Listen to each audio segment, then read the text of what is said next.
오늘은 최근 논란이 되고 있는 엑시노스 2100과 스냅드래곤 888의 관련 논란에 대해서 얘기해보겠다. 앞서 엑시노스가 출시되기 전 영상에서 엑시노스도 발열 문제가 있을 수 있다라고 했었다. 그래도 삼성이라면 발열 문제를 잡고 출시할 줄 알았지만 다 부질없던 생각이었다. 발열 문제가 있는 건 확정이고 향후 삼성의 행보가 어떻게 될지까지 한번 말해볼 테니 시청해보자.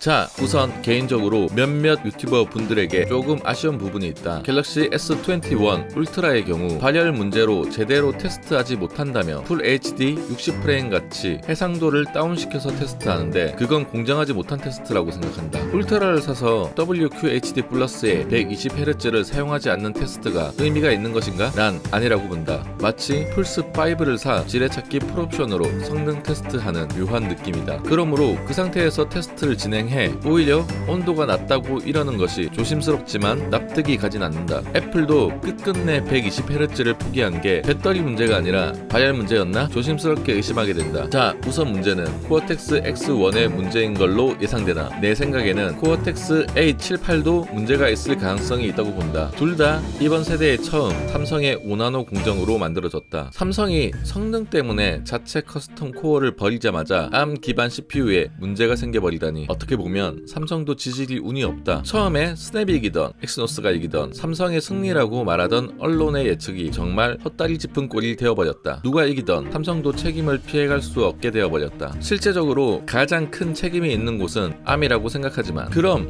왜 문제가 생겼을까? 여기서부터는 관련 지식이 없으면 조금 힘들어진다. 보통은 5나노 공정으로 공정을 미세화하게 되면 전성비가 올라가게 된다는 게 기존의 통념이다. 우선 나도 전문가가 아닌 공부를 하고 정보를 전달하는 내용이라 틀린 부분이 있을 수도 있다. 지적하는 부분 환영하고 다음 영상에는 반영하도록 노력하겠다. 그리고 전문가의 기준이 아닌 일반인들이 쉽게 이해할 수 있게 한 내용인 것도 참고해 주길 바란다. 우선 반도체는 무엇인가? 말 그대로 반도체이다. 전기를 통하게 하기도 안 통하게 하기도 하는 스위치 같은 거라고 생각하면 된다. 그러니까 예를 들면 철, 전선 같은 전기가 잘 통하는 물질을 도체, 유리, 도자기 같이 전기가 흐르지 않는 물질을 부도체라고 하는데 그 사이 중간 어딘가의 물질이라고 생각하면 된다. 그런 전기 신호를 변환하여 데이터를 저장하거나 전환하거나 개선하거나 제어하게 만들어주는 것이다. 자, 그럼 공정이 미세화되면 왜 전성비가 좋아진다고 할까? 예를 들어 같은 공간에 크레용과 색연필을 동시에 빽빽하게 글을 쓴다고 하면 색연필이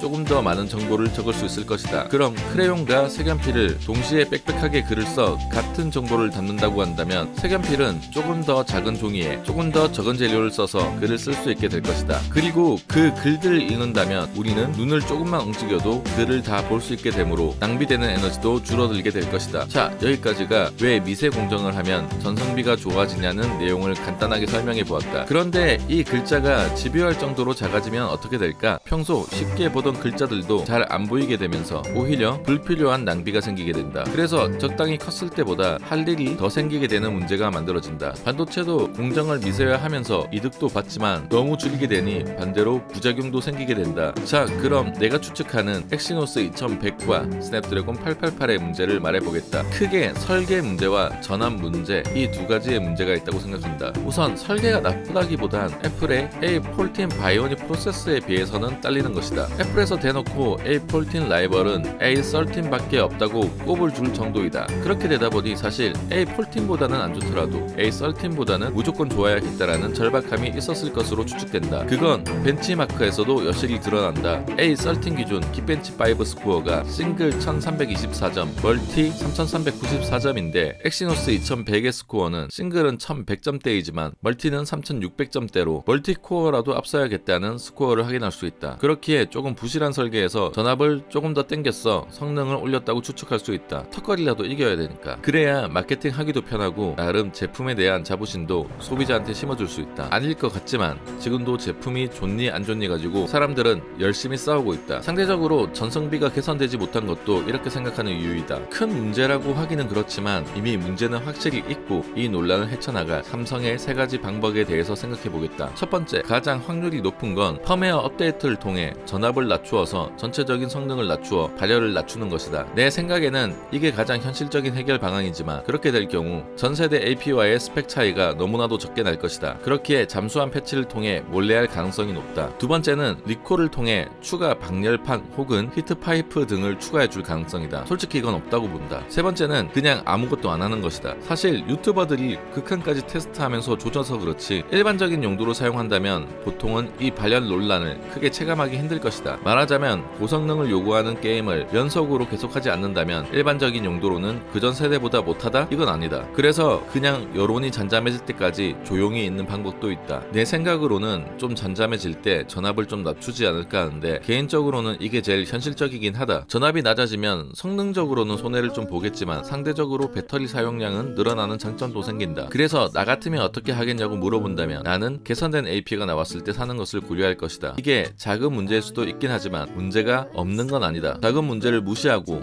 살지 말지는 각자의 몫이라고 생각한다. 테스트야 여러 유튜버들이 많이 했었기에 무슨 말을 할까 하다가 결국 독고다이 노선으로 가게 되었다. 같은 걸 계속해서 보는 건 지겨우니까. 물론 난 계속 본다.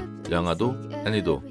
오늘 준비한 얘기는 여기까지다. 구독, 알림 설정으로 최신 소식 알아보자. 아무튼 더 재밌게 만들어 보겠다.